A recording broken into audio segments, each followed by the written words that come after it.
জান পাখিরা, প্রথমেই তোমাদের কাছে সরি চেয়ে নিচ্ছি এতদিন ভিডিও না দেওয়ার কারণে। অনেক প্রবলেম ছিল। এখন আল্লাহর রহমতে সব ঠিক হয়ে গেছে। ইনশাল্লাহ এখন থেকে ভিডিও পাবা তোমরা কন্টিনিউ। তাই আর বেশি কথা না বাড়িয়ে মনের মাঝে আছো তুমি ওয়ান শটের শেষ পার্টটা শুরু করা যাক। তবে যারা আগের পার্টটা দেখোনি তারা এই পার্টটা কিছুই বুঝবে না, তাই আমি প্রথম পার্টটা ডিসক্রিপশন বক্সে দিয়ে দেব। তাই চলো মনের মাঝে আছো তুমি ওয়ান শটের লাস্ট পার্টটা শুরু করা যাক। এইভাবে জাংকুক ও তের দিন কাটতে থাকে। জাংকুক সেই আগের মতোই আছে, কিন্তু তে এখন বুঝতে পারে যে জাংকুকও তাকে ভালোবেসে ফেলেছে। কেননা জাংকুকের তের প্রতি তাকানো, কথা বলা, ব্যবহার সবকিছুতেই তে নিজের প্রতি মায়া অনুভব করে। জাংকুক মাঝে মধ্যে তের প্রতি এত দুর্বল হয়ে যায় যে জাংকুক নিজেই নিজেকে প্রশ্ন করে, কিছু সময় মেঘ বা কিছু সময় বৃষ্টি। জাংকুক তার অফিসে বসে ভাবছে তের বলা ওই রাতের কথাগুলো। আমার কি তোমার জন্য নিজের এত বছরের করা দেওয়াল ভেঙে দেওয়া উচিত তে? আমি যে তোমার ভালোবেসে ফেলেছি তে, আমার প্লিজ ছেড়ে যাবে না, কথা দিচ্ছি, খুব যত্নে আগলে রাখবো, খুব ভালোবাসবো তোমায় তে। জাংকুক আর দেরি না করে অফিস থেকে বাড়ি যাওয়ার জন্য তৈরি হলো। তের জন্য গোলাপ কিনবে বলে গাড়ি একটা ক্যাফের সামনে দাঁড়া করালো। জাংকুক যখনই বের হতে যাবে তখনই থেকে একটা ছেলের সাথে ক্যাফের মধ্যে দেখতে পেল। লোকটা চেহারা দেখা যাচ্ছিল না। তুমিও আমার শেষমেশ ধোকা দিলে তে, ভালোবাসাটা কি এতই ক্ষুণ্ণ কিছু মানুষের কাছে? জাংকুক কথাটা বলে গাড়ি নিয়ে সেখান থেকে চলে গেল। অপরদিকে ভাইয়া, ভাবি, এখন তাহলে আমি যাই। জাংকুক বাসায় এসে পড়বে। আমাদের তে তো এখন পুরোদমে বউ হয়ে গেছে সুগা। জিমিন হেসে কথাটা বলতে বলতে টেবিলে বসলো। আসলে জিমিন, সুগা, তে ও ইউংমিন ক্যাফেতে এসেছিল। ইউংমিনের জামায় খাবার লাগায় জিমিন ইউংমিনকে নিয়ে ওয়াশরুমে গিয়েছিল। আর তখনই জাংকুক তের সাথে সুগাকে দেখে ফেলে। যেহেতু সুগার চেহারা দেখা যাচ্ছিল না, তাই জাংকুক সুগাকে অন্য লোক মনে করেছে। অপরদিকে তে রুমে ঢোকার পর রুম অন্ধকার দেখে লাইট অন করতে জাংকুককে দেখতে পেল। জাংকুক মাথা নিচু করে সোফার উপর বসে আছে। জাংকুক, আপনি আজ তাড়াতাড়ি এসেছেন? আচ্ছা, আপনি একটু ওয়েট করুন, আমি আপনার জন্য কফি নিয়ে আসছি। তে রুম থেকে বের হতে গেলে হাতের তালির শব্দ শুনে পেছনের দিকে তাকাতেই জাংকুককে দেখতে পেল। জাংকুকের চোখে পানি, কিন্তু মুখে এক অদ্ভুত হাসি লেগে আছে। তুমিও আমার শেষমেশ ধোকা দিলে তে। কই গেল তোমার সেই দিনের সেই ভালোবাসার কথাগুলো? সেই রাতে যে তুমি আমাকে বলেছিলে যে তুমি আমায় ভালোবাসো, সেই বিশ্বাসের কথা সবই কি মিথ্যা ছিল তে? জাংকুক, আপনি ঠিক কি বলছেন আমি বুঝতে পারছি না, আপনি আবার একটু স্পষ্ট করে আমাকে বলুন। এখন তো বুঝবে না, ঠিক আছে, আমি বলে দিচ্ছি। তুমি আজ ক্যাফেতে অন্য এক লোকের সাথে বসে খুব কমফোর্টেবলি হেসে কথা বলছিলে না? তে এখন জাংকুকের পুরো কথা বুঝতে পারছে। জাংকুক যে সুগার কথা বলছে তাতে খুব ভালো মতনই বুঝছে। কিন্তু তের প্রশ্ন হলো, যদি জাংকুক তেকে সুগার সাথে দেখে থাকে তাহলে জাংকুক তের সাথে এইভাবে কেন কথা বলছে? আপনি ঠিক কি বলতে চাচ্ছেন জাংকুক? আমাকে স্পষ্ট করে বলুন। নাটক করছো তুমি আমার সাথে? ঠিক আছে, এখন তো তুমি নাটক করবে। ভালো, যত করো নাটক, এখন তো ভালো সাজবেই তুমি।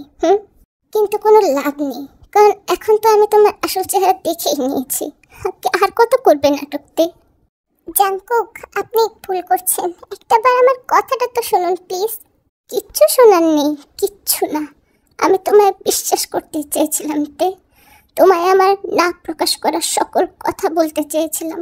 তোমায় আমি ভালোবেসে ফেলেছিলাম তে, ভালোবাসা আমি প্রকাশ করতে চেয়েছিলাম। কিন্তু কি হয়েছে জানো তে? আমি তোমায় সারপ্রাইজ করতে গিয়ে আমি নিজেই সারপ্রাইজ হয়ে গিয়েছি। না, আসলে কি জানো তো, তুমিও ওই মহিলার মতো, তুমিও ওই মিসেস জেনির মতনই, দুজনই ক্যারেক্টারলেস।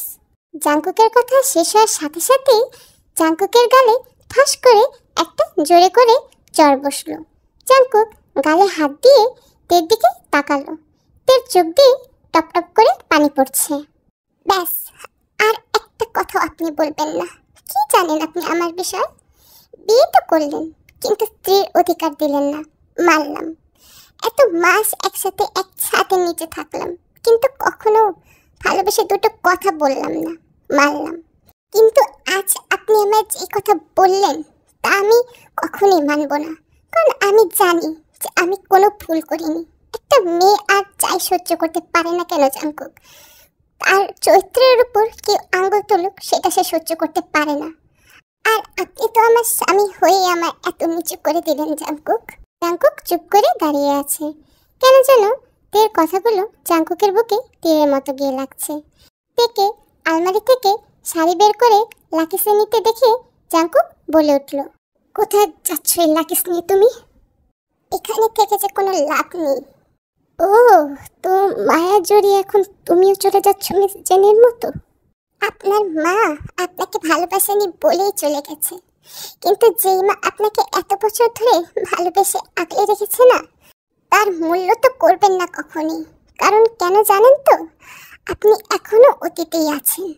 বর্তমান যে কতটা সুন্দর তা একবার দেখতে শিখুন জাঙ্কুক। আর হ্যাঁ, আমি আপনার সেই মা না যে আপনাকে ছেড়ে চলে যাব। আমি আপনার বিয়ে করা বউ, যে তার শেষ নিঃশ্বাস অবধি আপনার পাশে থাকবে, আপনি মানেন বা না মানেন। কথাগুলো বলে তে চলে গেল রুম থেকে। জাঙ্কুকের চোখ দিয়ে পানি পড়ছে। তের কথাগুলো শুনে জাঙ্কুক নিজেকে প্রশ্ন করছে যে সে কি থেকে আসলে ভুল বুঝলো। ভেতরটা জাঙ্কুকের ছিঁড়ে যাচ্ছে। জাঙ্কুক রুমের দিকে তাকালো। চিরচেনা সেই রুম আজ জাঙ্কুকের কাছে কেন যেন অচেনা লাগছে। তের গায়ের সুগন্ধ এখনো জাঙ্কুকের নাকে মধুর মতো লাগছে, কিন্তু তার তের না থাকা জাঙ্কুককে যেন অসহায় করে দিয়েছে। দেখতে দেখতে 4 দিন কেটে গেছে। জাঙ্কুক অফিস শেষ করে প্রতিদিন তেদের বাড়ির সামনে গিয়ে গাড়ি নিয়ে দাঁড়িয়ে থাকে। ভিতরে যাওয়ার সাহস পায় না, কেননা তের সাথে জাঙ্কুক যা করেছে তারপর কি মুখ নিয়ে দাঁড়াবে জাঙ্কুক তাদের সামনে। এমনই এক শুক্রবার জাঙ্কুকের দরজায় আওয়াজ আসতে জাঙ্কুক তের কথা মনে করে মুখে এক ছোট্ট হাসি নিয়ে দরজা খুলল। কিন্তু সামনের ব্যক্তিটাকে দেখে জাঙ্কুক একটু অবাক হয়ে গেল। ডিস্টার্ব করে ফেললাম নাকি? ভিতরে আসতে বলবে না শালাবাবু? না ভাইয়া, আপনি ডিস্টার্ব করেননি। জি, ভিতরে আসুন। আসলে আমি ভাবিনি যে আপনি এখানে আসবেন। জিমিন, ইয়ংমিন, মা বাবা তারা কেমন আছে? জাঙ্কুক ইচ্ছে করেই তের কথা বলল না। আদৌ সুগা কি জানে যে কি হয়েছে জাঙ্কুক আর তের মধ্যে? সবাই ভালো আছে, তবে নিজের বউ কেমন আছে তা তুমি জিজ্ঞাসা করবে না? জাঙ্কুক সুগার কথাগুলো শুনে মাথা নিচু করে রাখলো, কারণ সুগার কণ্ঠস্বর শুনে বোঝা যাচ্ছে যে সুগা কিছু হলেও জানে। শালাবাবু, আমি আজ তোমার কাছে তোমার বোনের স্বামী হয়ে না, বরং তোমার বউয়ের ভাই, মানে আমার বোনের তের ভাই হয়ে তোমার কাছে এসেছি। সুগা ভাইয়া, আপনি আমার আর তের জন্য প্লিজ জিমিন আপুর সাথে সম্পর্ক খারাপ করবেন না। আমি তুমি না জাঙ্কুক, যে বিনা কারণেই নিজের বউকে সন্দেহ করব বা ভালোবাসার মানুষটাকে দূরে করে দেব। জিমিন আসতে চেয়েছিল, কিন্তু আমি ওকে আসতে মানা করেছি। আর তে তো এগুলোর কিছুই জানে না। তে কেমন আছে ভাইয়া? আমার তে ভালো আছে তো? জাঙ্কুকের কান্নাভরা কণ্ঠে তের কথা শুনে সুগা একটু হেসে উঠে বলল, জানো শালাবাবু, আমার জীবনে জিমিন আসার আগে একজন ছিল, ভালোবাসতাম তাকে, কিন্তু সে আমায় ছেড়ে চলে যায়। কষ্ট পেয়েছিলাম খুব। এর বছর কয়েক পর জিমিন আমার জীবনে আসে। তোমার বোন আমায় বিশ্বাস করতে শিখিয়েছে, নতুন করে আরও গভীরভাবে ভালোবাসতে শিখিয়েছে। আমরা জীবনে অনেক পর্যায়ে আঘাত পেয়ে থাকি আপন মানুষ থেকেই, কিন্তু সেই আঘাত সরিয়ে তোলেও সেই আপন মানুষই। আশা করি বুঝেছ আমার কথাগুলো। জাঙ্কুক সুগার দিকে তাকিয়ে আছে, মুখ দিয়ে কথা বের হচ্ছে না। শুধু নিজেকে অনেক ছোট লাগছে সুগার সামনে, কারণ সুগা দ্বিতীয়বার ভালোবেসেছে, কিন্তু জাঙ্কুকের ভালোবাসা তো প্রথমেই। আর সে যে কেউ না, স্বয়ং তে নিজে। জাঙ্কুক জোরে করে কেঁদে ওঠে। সুগা জাঙ্কুকের কাঁধে হাত দিয়ে বলল, আমার বোনটা কোনো ভুল করেনি শালাবাবু। আর ওই দিন তের সাথে আমি আর জিমিন ছিলাম। ইয়ংমিনকে নিয়ে জিমিন ওয়াশরুমে গিয়েছিল, তাই হয়তোবা তুমি একা আমায় তের সাথে দেখে অন্য কেউ ভেবে তুমি ভুল বুঝেছো। সুগা জাংকুককে কথাগুলো বলে রুম থেকে বেরিয়ে যায়। এদিকে জাংকুকের চোখ দিয়ে ঝরঝর করে পানি পড়ছে। জাংকুক শরীরের ভার সহ্য করতে না পেরে ঠাস করে মাটিতে আঁটুভর করে লুটিয়ে পড়ে। হে আল্লাহ, আমি কি করে দিলাম? নিজের থেকে এতটা কষ্ট দিয়ে দিলাম। যাকে এতটা ভালোবেসেছি তাকে কিভাবে আমি ওই কথাগুলো বলতে পারলাম? আমার মাফ করবে না? আমার তেজ আমার উপর রাগ হয়ে আছে। জাংকুকের সেই বিয়ের দিন রাতে থেকে বলা কথাগুলো মনে পড়ছে, আর জাংকুক নিজের চুল ধরে টানছে। জাংকুক এখন নিজের উপর নিজের রাগ হচ্ছে, নিজের উপর নিজের অনুশোচনা হচ্ছে। না না, এভাবে বসে থাকলে চলবে না। তের কাছে যে আমার মাফ চাইতে হবে, আর শুধু তে না, আমার যারা আর একজনের কাছেও মাফ চাইতে হবে। জাংকুক তাড়াহুড়া করে নিজের রুম থেকে বের হয়ে নিচে বসার রুমে আসলো। হঠাৎই জাংকুকের পায়ের হাঁটার গতি থেমে গেল। কিচেনে জিন রান্না করছে। জিন হঠাৎ পিছনে কারো উপস্থিতি লক্ষ্য করতে পেরে পিছনে ফিরে দেখলো জাংকুককে। জাংকুকের চোখ দিয়ে পানি পড়ছে। জাংকুক কিছু না বলে জিনকে জড়িয়ে ধরল। জিন তো পুরো দমে অবাক জাংকুকের এই কাণ্ড দেখে। জাংকুককে জিন যখনই ধরতে যাবে হঠাৎই নিজের কাঁধে পানি অনুভব করলো। জিন তখনই বুঝতে পারল যে জাংকুক কাঁদছে, কারণ জাংকুকের পুরো শরীর কাঁপছে। জাংকুক, বাবা কাঁদছো কেন? আমায় বলো কি হয়েছে? আমার যে ভয় লাগছে। আমায় মাফ করে দাও আম্মু। আমি যে এত বছর তুমি আমায় এত আগলে রেখেছো, এরপরও তোমায় সঠিক মর্যাদা দিতে পারিনি। মিসেস জেনের প্রতি এতটা অভিমান হয়ে গেছিল যে তোমাকে যে আল্লাহ আমাকে পাঠিয়েছে, আমার কাছে পাঠিয়েছে মা হিসাবে, আমি তাকে কখনো গুরুত্বই দিতে পারিনি। আমায় মাফ করে দাও আম্মু। জাংকুকের মুখের থেকে এত বছর পর আম্মু ডাক শুনে মিসেস জিনের কানে বিশ্বাস হচ্ছে না। মিসেস জিন জাংকুককে জড়িয়ে ধরে কেঁদে দিল। কান্না থামাও জাংকুক, আমার যার কোনো কষ্ট নেই। তুমি এত বছর পরে আমাকে নিজের মুখ দিয়ে মা ডাকলে আমার যে সকল সুখ এসে পড়েছে। এখনো কেন কাঁদছো? কান্না থামাও। আমি যে আর একজনকে কষ্ট দিয়ে ফেলেছি আম্মু, সে কি আমায় মাফ করবে এত তাড়াতাড়ি? তের কথা বলছো? জাংকুক মিসেস জিনের কথার উত্তরে কিছু বলে না, শুধু মাথা নিচে করে মাথা নাড়ায়। আমি জানি না যে তোমাদের মাঝখানে কি হয়েছে, কিন্তু একটা কথা আমি খুব ভালো মতন জানি জাংকুক, যে মেয়েটা তোমায় খুব ভালোবাসে, তোমায় যে বড্ড ভালোবাসে। তুমি ওর মনে কষ্ট দিও না। তুমি যাও, এখন গিয়ে ওকে আমাদের ঘরে আবার ফিরিয়ে আনো। ঘরের মতো ঘরেই থাকবে। ঘরের লক্ষ্যে যে কতদিন হয়ে গেছে ঘরে নেই। তোমার দিদনও যে এখন তোমার অপেক্ষায় আছে যে তুমি কখন তার নাত বউকে ঘরে আবার আনবে। জাংকুক মিসেস জিনের কথা শুনে একটু হেসে দেয়। জাংকুক আর দেরি না করে সঙ্গে সঙ্গে গাড়ি নিয়ে বের হয়ে যায় তেদের বাড়ির উদ্দেশ্যে। তেদের বাসার বেল কয়েকবার বাজানোর পর দরজা খুলে দিল। দরজায় জিমিনকে দেখে জাংকুক একটু প্রশস্তির নিঃশ্বাস ছাড়ল, কিন্তু জিমিনের মুখের দিকে তাকিয়ে জাংকুক বুঝে গেছে যে জিমিন জাংকুকের উপর রাগ হয়ে আছে। কি রে, তুই এখন এই সময় এখানে কি করছিস? ওমা, এদিকে জাংকুক বাবা। জিমিন, জাংকুককে ভিতরে আসতে দাও। মিসেস ইয়ংজনের কথা শুনে জিমিন জাংকুককে ভিতরে ঢুকতে দিল। জাংকুক বসার রুমে সবার সাথে বসে রয়েছে। জাংকুকের খুবই নার্ভাস ফিল হচ্ছে, কেননা জাংকুকের দিকে জিমিন তীক্ষ্ণ নজরে তাকিয়ে রয়েছে। হঠাৎ করে মিসেস ইয়ংজন জাংকুককে বলে উঠল, জিমিন মা, যাও তেকে নিচে ডেকে আনো। না না আম্মু, তের নিচে আসা লাগবে না। অ্যাকচুয়ালি আমি চাচ্ছিলাম আমি যদি তের রুমে গিয়ে তের সাথে কথা বলতাম। তা তো ভালো কথা, যাও তের রুমে গিয়ে কথা বলে আসো। আমি তোমাদের দুজনের খাবার উপরে পাঠিয়ে দিচ্ছি। তে নিশ্চয়ই রুমের মধ্যেই আছে এখন। জাংকুক একবার জিমিনের দিকে তাকিয়ে আর কিছু না বলে তাড়াতাড়ি করে দোতলায় তের রুমের দিকে গেল। জাংকুকের হাত কাঁপছে। তের রুমের সামনে জাংকুক দাঁড়িয়ে আছে, তবু জাংকুক নিজের মধ্যে সাহস জুগিয়ে তের রুমের দরজায় টোকা মারল, কিন্তু রুমের ভিতর থেকে কারোরই আওয়াজ আসছে না। তাই জাংকুক কিছু না বলে তের রুমের দরজা খুলে ভিতরে ঢুকে গেল। রুমের কোথাও তেকে জাংকুক দেখতে পেল না। হঠাৎ ওয়াশরুমের দরজা খুলতেই জাংকুক দেখলো তের সামনে। তে বড় বড় চোখ করে জাংকুকের দিকে তাকিয়ে রয়েছে। অপরদিকে জাংকুকের জন্য তের দিক থেকে চোখে সরছে না। জাংকুকের নিঃশ্বাস আটকে গিয়েছে। তেকে দেখেই বোঝা যাচ্ছে যে তে শাওয়ার নিয়েছে, কেননা তের চুল দিয়ে টপ টপ করে পানি পড়ছে। চুলের পানিগুলো ঘাড়েও কিছু কিছু ফোঁটা পড়েছে। সূর্যের আলোতে তেকে দেখতে পুরো চিকচিক করছিল। জাংকুকের তো তের দিক থেকে চোখে সরছে না। তে জাংকুকের দিক থেকে চোখ সরিয়ে ড্রেসিং টেবিলের সামনে গিয়ে আয়নার দিকে তাকিয়ে জাংকুককে বলল, আপনি এখানে কি করছেন? তের কথায় জাংকুকের হুঁশ ফিরল। জাংকুক গলার স্বরটা একটু নরম করে তেকে বলে উঠল, তোমায় আমার সাথে নিয়ে যেতে এসেছি তে। জাংকুকের কথা শুনে তে একটু মুচকি হাসি হেসে জাংকুকের দিকে তাকিয়ে বলল, আমাকে নিতে এসেছেন জাংকুক? হাসালেন খুব।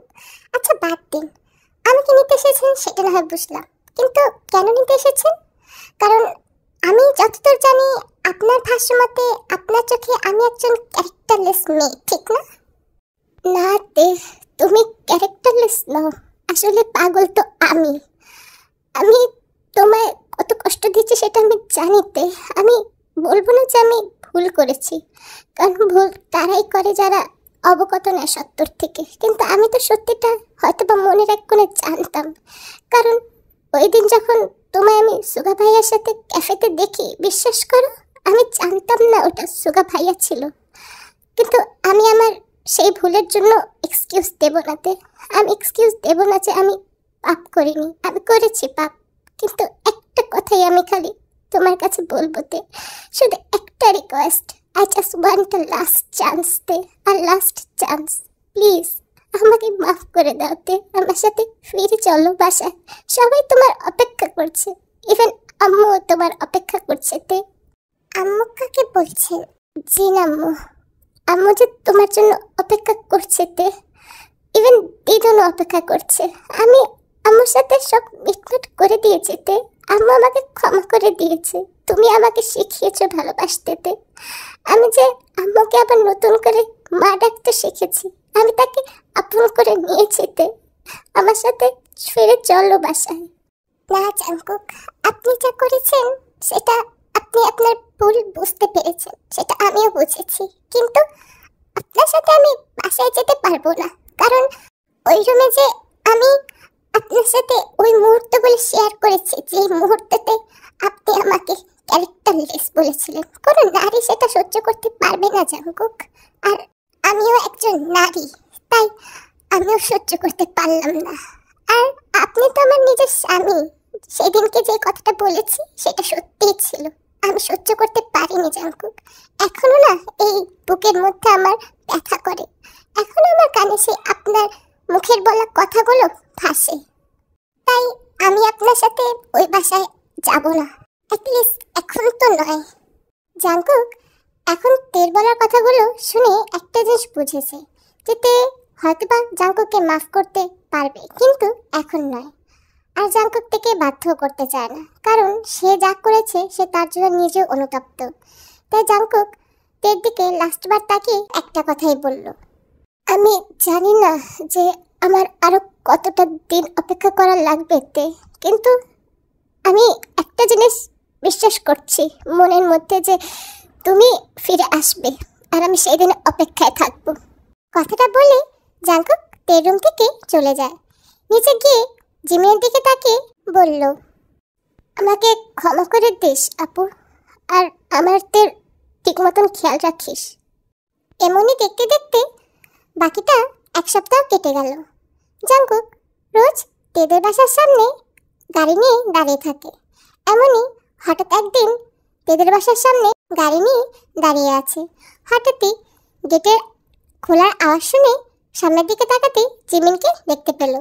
আপু তে কেমন আছে?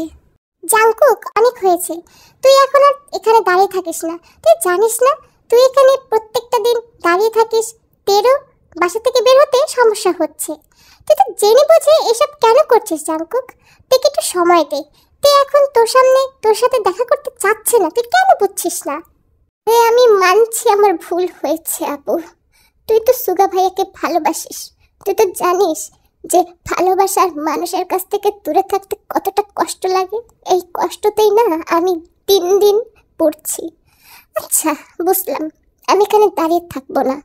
তুই তাকে যে বলে দিস যে ওর আর কষ্ট হবে না, ও আর আনকমফোর্টেবল ফিল করবে না যে আমাকে প্রত্যেকটা দিন এখানে দেখে। কিন্তু একটা কথা স্পষ্ট করে ওকে জানিয়ে দিস যে আমি ওর বিয়ে করা স্বামী। সেটা ও মানুক বা না মানুক, ওকে একদিন না একদিন তো আমার কাছে আসতে হবেই। আর সেটা আমি প্রমাণ করে দেখাবো ওকে, কারণ আমি এখনো জানি আমার তে আমাকে ভালোবাসে, আর আমিও যে আমার থেকে প্রচণ্ড ভালোবাসি। জীবনকে যেমন ভালোবাসে না মানুষ, ঠিক তেমনই আমি আমার তেকে ভালোবাসি।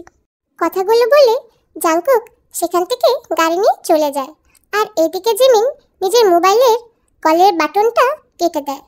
এরপর তে রুমের দিকে তাকিয়ে একটু মুচকি হেসে ভিতরে আবার চলে যায়। দুদিন ধরে জাংকুক আর তেদের বাসার সামনে যায় না, আর বাসায়ও জাংকুক থাকে না, কেননা তার যে তে ঘরে নেই। তে শূন্যতা জাংকুককে সবসময় নিজের সেরাতে বলা তেকে ওই কথাগুলো ভাসতে থাকে। জাংকুক অফিসেই ওভারটাইম করে কাটিয়ে দেয়। বাসায় সে অনেক রাতে যায়, কিন্তু আজ মিসেস জিন ও মিসেস আয়ু জাংকুককে বাসায় একটু তাড়াতাড়ি আসতে বলল। তাই জাংকুকও তাড়াতাড়ি কাজগুলো শেষ করে বাসার উদ্দেশ্যে রওনা হলো। জাংকুক বাসায় ফিরে দেখলো মিসেস জিন ও মিসেস আয়ু বসার রুমে নেই। জাংকুক কিছু না ভেবে নিজের রুমের দিকে ফ্রেশ হতে গেল। নিজের রুমের দরজা খুলতেই জাংকুক তো অবাক পুরো, কারণ রুমটা পুরো সুন্দর করে সাজানো, পুরো সেই জাংকুকের আর তের বিয়ের রাতের বাসর ঘরের মতন। কিন্তু সবচেয়ে বেশি যে জিনিসটা দেখে জাংকুক অবাক হলো সেটা হচ্ছে জাংকুকের খাটের উপর একজন বসে আছে। জাংকুকের যেন বিশ্বাসই হচ্ছে না। জাংকুক আধো আধো পায়ে খাটের দিকে হাঁটা শুরু করলো। খাটের একটু কাছে যেতে জাংকুক একজনকে দেখতে পেল, যে হুবহু পুরো বইয়ের মতন সেজে আছে। জাংকুকের যেন নিজের উপর বিশ্বাস হচ্ছে না। জাংকুকের মনের মধ্যে শুধু একটা নামই বাজছে, আর সেটা হলো তের নাম। জাংকুক খাটের উপর বসে কাঁপা কাঁপা কণ্ঠে বলে উঠল, তে, এটা কি তুমি? তা আপনি ঘুমটা খুলেই দেখে নিন যে আমি তে নাকি অন্য কেউ।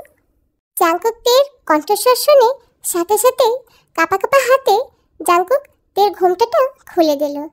তের চেহারা দেখে জাংকুকের যেন চোখকে বিশ্বাস হচ্ছে না। জাংকুক তেকে জড়িয়ে ধরে কেঁদে দিল, আমাকে একটু জড়িয়ে ধরো তে, আমার যে বিশ্বাস হচ্ছে না যে তুমি এখানে এসেছো, আমাকে একটু জড়িয়ে ধরো না তে। জাংকুকের এরকম কাতর ভরা কণ্ঠে তের নাম শুনে তে নিজেও কেঁদে দিল। তে জাংকুককে জড়িয়ে ধরে বলে উঠল, আমাকে অনুভব করুন জাংকুক, আমি যে আপনার কাছে এসেছি। আপনার যে অপেক্ষা আজ শেষ হলো জাংকুক, আমাকে সেই দিনের মতন আর কষ্ট দিবেন না। আজকে যে আমাদের নতুন করে নতুন জীবন শুরু হবে, তাই দেখুন আমি সেই বউ সাজে আপনার কাছে আবার এসেছি। আমাকে আজ আপন করে নেবেন না জাংকুক। জাংকুক তের কথা শুনে তের চোখের পানি মুছে দিল, তারপর তের কপালে একটা চুমো দিল। জাংকুকের যেন আজকে পুরো পৃথিবীটাই জাংকুকের বুকের মাঝে এসে পড়েছে। জাংকুকের এমন অনুভূতি হচ্ছে। তেকে সারা মুখে চুমো দিয়ে জাংকুক তের ঠোঁট নিজের ঠোঁটে আটকে নিল। জাংকুক তেকে পুরো নিজের ভালোবাসা দিয়ে চুমো দিচ্ছে। আজকে তে আর জাংকুক দুজনের যেন দুজনের স্বর্গ ফিরে পেয়েছে। কেননা ভালোবাসার মানুষের বুকের কাছে থাকা, ভালোবাসার মানুষের সাথে একসাথে থাকা যে আনন্দটা, তা আজকে তে আর জাংকুক উপভোগ করছে। আজকে সকল বাধা পার করে জাংকুক আর তে একসাথে আবদ্ধ হয়েছে। এটাকেই যেন বলে ভালোবাসা। মনের মাঝে আছো তুমি তে, আমি যে তোমায় ভালোবাসি, খুব ভালোবাসি। জাংকুকের চোখ দিয়ে এখনো পানি পড়ছে, কেননা জাংকুক বিশ্বাসই করতে পারছে না যে তে জাংকুকের কাছে আছে। জাংকুকের চোখের পানি মুছে তেও বলে উঠল, আমিও ভালোবাসি।